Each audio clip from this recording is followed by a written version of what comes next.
Гордана Јанкуловска куртули од одговорност тројца поранешни високи функционери во некогашната управа за безбедност и контраразузнавање добија високи затворски казни, а на една вработена беше изречена условна казна. Тоа е епилогот од повторениот судски процес за предметот тврдина или незаконското уништување на опремата за прислушување, која пак беше искористена во масовното нелегално слушање на илјадници македонски граѓани во периодот до 2015 година. За поранешната министерка за внатрешни работи судот реши дека се ослободува од обвинение. Спрема обвинетата Гордана Јанкуловска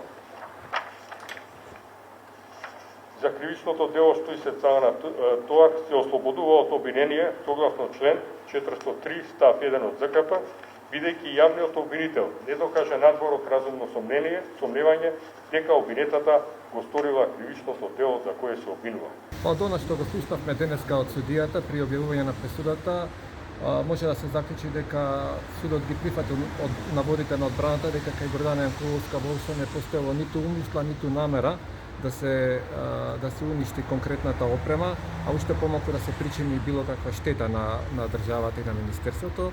Екс-разузнавачите Горан Груевски и Никола Бошковски, кои со години се во бегство, се прогласени за виновни за злоупотреба на службената положба и овластување и за фалсификување службена исправа.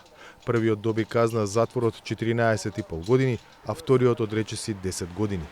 Тони Акимовски, шефот на кабинет на тогашниот директор на УБК Сашо Мјалков, доби 3 години затвор, додека според пресудата Валентина Симоновска доби условна казна од 2 години затвор. Задолжуваат обвинетите Горан Груевски, Тони Акимовски, Никола Бошковски, сите од Скопје, солидарно да ја надоместат материјалната штета на оштедената Агенција за национална безбедност на РСМ, како правен следбеник на УБК при МВР на РСМ во износ од 87 422 668 денари во рок од 3 месеци по правосудноста на пресудата. Повторената пресуда за тврдина следи откако апелација на крајот на 2022 година го врати целиот процес за таргет тврдина за прислушувањето и за уништувањето на опремата на повторно судење во прв степен. Пред да се произнесе апелација, со месеци судијата Енвер Беџети, кој од неодамна се најде на американската црна листа, предметот го чуваше во фиока.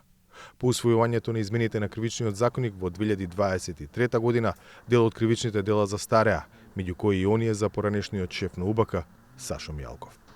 За Гласот на Америка, од Скопје, Владимир Мирчевски.